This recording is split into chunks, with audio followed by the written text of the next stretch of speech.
मेरा नमस्कार। देखिए, ये जो आज आप जानते हैं कि आज ही पूरा हुआ कार्यकाल माध्यमिक शिक्षा चयन बोर्ड के जो अध्यक्ष हैं, तो आज ही इनको रिटायरमेंट हो जाएंगे। तो ये जो समस्या है, कई सारी समस्याओं को लेके आएगा, जो कि आप देखेंगे असिस्टेंट प्रोफेसर का एक समस्या ऑलरेडी पेंडिंग है।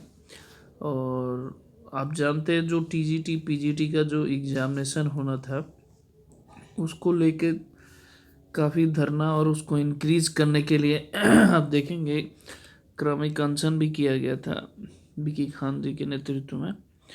तो हर तरह की जो समस्या है, अभी भी आयोग फिर जूझता हुआ नज़र आ रहा है, क्योंकि जो दो मेंबर्स थे वो आज रिटायर हो गए। आज 6 फरवरी है, आज ही के दिन रिटायर हुए हैं।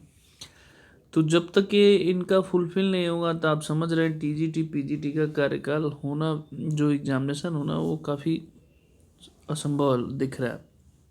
एक तो ये है, और नियुक्ति के लिए भटक रहे हैं। पुनः मूल्यांकन के लिए जो चयनित अभ्यर्थी हैं, जो समझ रहे हैं 17 सब्जेक्ट का, मतलब माध्यमिक शिक्षा चयन बोर्ड द्वारा जो भी है, अगर समस्याएं हैं तो वो अभी भी टिल डेट तक समस्याएं बनी हैं। आने वाले टाइम में ये प्रॉब्लम होती रहेगी। तो ये एक बैड न्यूज़ कहेंगे। हो रहा था कि डेट इनका एक्सटेंड किया जाएगा। अभी तक तो कोई ऑफिशियली न्यूज़ नहीं आई कि उनका डेट एक्सटेंड किया जाए, जैसा कि मैंने अभी चेक किया था थोड़ी देर पहले। बट अगर रिटायरमेंट होते हैं लोग, तो काफ़ी समस्या, मतलब जो भी टीजीटी पीजीटी जो भी अभी भर्ती होना था सीटों को इंक्रीजमेंट के लिए, तो संभावना दूर दूर तक दिख नहीं रही है असिस्टेंट प्रोफेसर का भी। आगे बढ़ते हैं। आप यहाँ पे भी देखेंगे मुकदमों की पैरवी पे भी असर पड़ेगा, जिसमें अध्यक्ष 4 सदस्यों के पद खाली होने के बाद हाईकोर्ट में जो लंबित असिस्टेंट प्रोफेसर समेत अन्य विवादों की जो पैरवी पर भी असर पड़ेगा। तो ये पूरी जो भी विवाद है उस पर भी, मतलब कोर्ट के द्वारा जो लोग प्रोसेस हो रहा था, उस पर भी ये समस्याएं बनेंगी। क्योंकि सदस्य जब कोई नहीं होगा, तो रिप्लाई देना समझ ही रहे किसी भी ऑर्गेनाइजेशन को काफ़ी मुश्किल होगा। ये एक सबसे बड़ी विडंबना होगी। आगे बढ़ते हैं।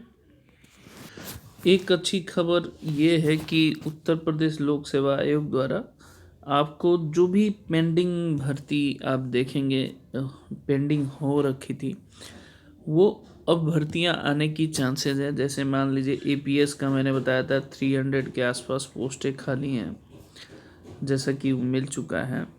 और एलटी ग्रेड की जो शिक्षक भर्ती का जो काफ़ी दिन से मांग आ रहा था, 2018 के बाद कोई भी आया नहीं है जो न्यू रिक्रूटमेंट है, तो वो एलटी ग्रेड की उसकी मांग, ये एक अच्छी खबर है। दूसरी से साथ साथ एक बैड न्यूज़ भी हो सकती है। शायद एलटी ग्रेड का जो इस बार पैटर्न हो, जो प्रीवियस ईयर था वो चेंज होगा। जैसा कि आप समझ रहे हैं न्यू शिक्षा आयोग का रिकमेंडेशन है, तो उसको आयोग पूरी तरह से फुलफिल करने के फेवर में है। तो शायद अब 2 चरणों में पेपर हो सकता है, प्री और मेंस, जैसे जीआईसी का था वैसे ही हो सकता है जो अपकमिंग। हालांकि नोटिफिकेशन देखने पे ही पता चलेगा। बट जहाँ तक आयोग का बात है, तो आयोग इस चीज़ के लिए एग्री हो गया है कि इस सिस्टम को 2 प्रोसेस में किया जाए। तो आपको 2 प्रोसेस में देखने को मिल सकता है। सिंगल मतलब एग्जामिनेशन में शायद एलटी ग्रेड का जो भी एग्जामिनेशन होगा अब आपको देखने को नहीं मिलेगा। एपीएस भी 2 चरणों में होगा।